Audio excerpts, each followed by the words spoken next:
Bismillahirrahmanirrahim. Assalamualaikum warahmatullahi wabarakatuh. Pertama-tama yang saya hormati dosen pengampu mata kuliah sosial media yaitu Ibu Desi Arigawati, SE AKMSI. Perkenalkan nama saya Nur Saadah dengan NIM 28922270007 dari Prodi Manajemen.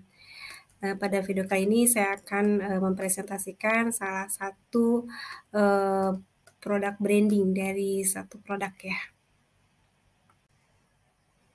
Ya, teman-teman semua, di era globalisasi seperti sekarang ini, branding adalah upaya yang penting ya dilakukan dalam sebuah bisnis karena persaingan usahanya begitu ketat. Nah, ini sebagai pelaku bisnis maka kita wajib untuk membangun brand dari usaha yang kita jalankan.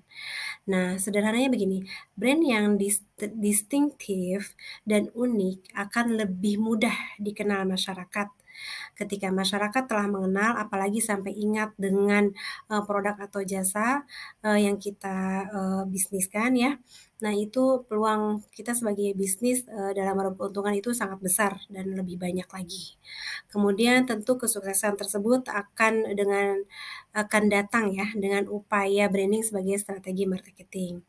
Nah, apa sih branding itu sendiri? Branding itu dari kata dasar brand ya, sebetulnya brand itu adalah karakteristik, simbol ataupun istilah dari sebuah produk maupun jasa yang bisa dijadikan sebagai pembeda dengan yang lainnya. Nah, sehingga apa branding itu? Branding adalah segala aktivitas komunikasi untuk mempertahankan, membangun dan juga memperkuat sebuah brand. Nah, tujuannya apa? Yaitu untuk memberikan perspektif pada publik ya, yang melihatnya. Jadi, bagi perusahaan, branding tidak hanya merek atau produk yang biasa, kamu kenal.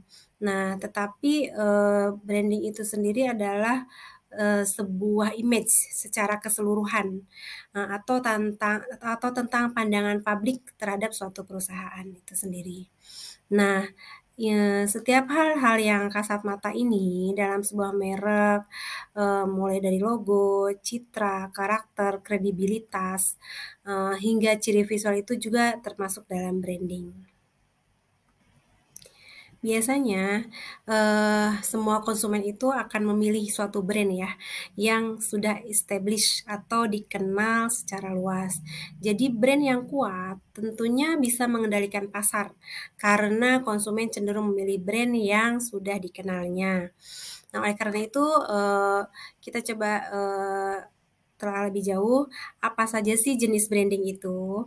Yang pertama yaitu ada yang namanya personal branding. Ini yaitu upaya yang dilakukan oleh individu dalam bentuk citra yang menggambarkan keunikan dirimu ya, diri sendiri ya. Jadi sama seperti branding sebuah produk, salah satu tujuannya adalah untuk membuat dirimu lebih menonjol dan unggul dibanding yang lain. Itulah mengapa personal branding berperan penting dalam hal mencari pekerjaan. Kemudian ada jenis kedua dari branding yaitu product branding. Ini adalah jenis yang paling banyak diketahui oleh orang ya, perusahaan yang sedang berusaha menyampaikan pesan positif mengenai produknya berarti sedang melakukan product branding. Kemudian ada yang namanya service branding. Nah, ini adalah lebih fokus pada layanan yang ditawarkan pada calon konsumen. Nah, sesuatu yang tak berwujudnya, tantangannya cukup sulit karena tidak ada produknya ya. Ini lebih ke jasa, lebih ke sesuatu yang tidak berwujud. Kemudian bagaimana caranya untuk service branding ini? Yaitu kita perlu memikirkan taktik lain agar publik tetap bisa memahami keunikan dan pentingnya layanan yang perusahaanmu jalankan. Kemudian ada yang namanya yang keempat yaitu corporate branding. Produk dan layanan yang sudah berkualitas dan disukai orang, tetapi perusahaanmu melakukan praktik kurang etis atau memiliki track record yang buruk. Nah, ini apa yang akan terjadi? Perlahan, orang-orang pasti mulai meninggalkan produkmu dan mencari perusahaan lain dengan brand value yang lebih baik. Jadi, perusahaan juga butuh strategi branding yang menunjukkan bahwa mereka melakukan bisnis dengan etis dan mampu menjaga hubungan baik dengan seluruh publiknya, baik internal maupun eksternal. Kemudian yang kelima yaitu ada yang namanya retail branding. Di kota kita ini pasti terdapat banyak sekali jenis kafe ya. Akan tetapi kamu pasti merasakan hal yang berbeda ketika mampir di kafe A atau di kafe B.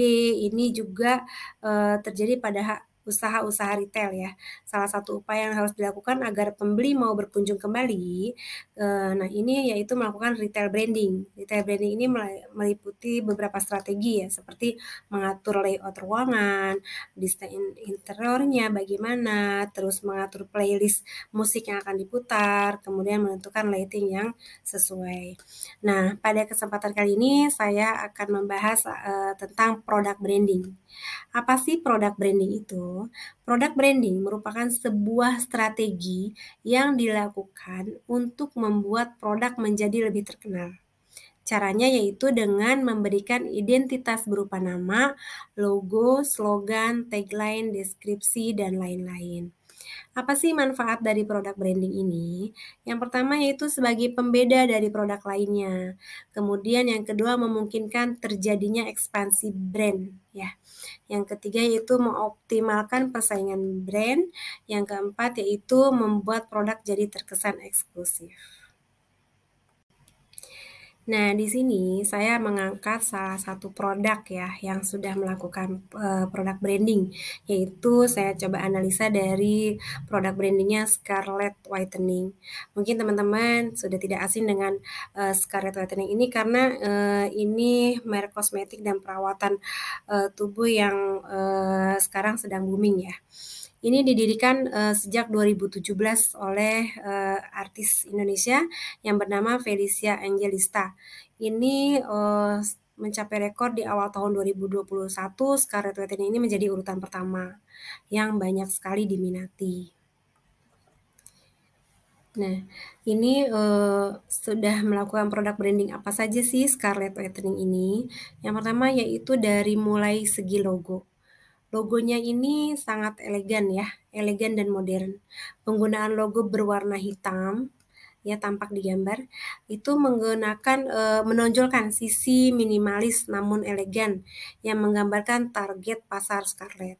Nah, dengan kisaran harga yang menjangkau kaum menengah atas Indonesia, desain logo dan kemasan yang modern menjadikan produk ini dipercaya oleh para konsumen dan mudah untuk direkomendasikan. Kemudian Scarlett juga meluncurkan tagline ya, Reveal Your Beauty. Ini sebagai upaya untuk mendorong semua orang agar bisa lebih percaya diri, menunjukkan pesona sejati, dan menjadi versi terbaik dari diri sendiri. Selanjutnya, beberapa aspek yang membuat brand Scarlett saat ini muncul, unggul, dan memimpin pasar body care lokal ya. Yang pertama hadir dari aspek seni, yaitu dikuasai oleh Scarlett ini karena Scarlett ini mampu berinovasi, berpikir kreatif dalam meluncurkan produk-produknya. Desain yang diterapkan di media sosial ini katalognya juga menarik dengan tetap menonjolkan jati diri Scarlett. Aspek kedua hadir dari aspek sosiologi, yaitu menggait influencer dan beauty blogger ya.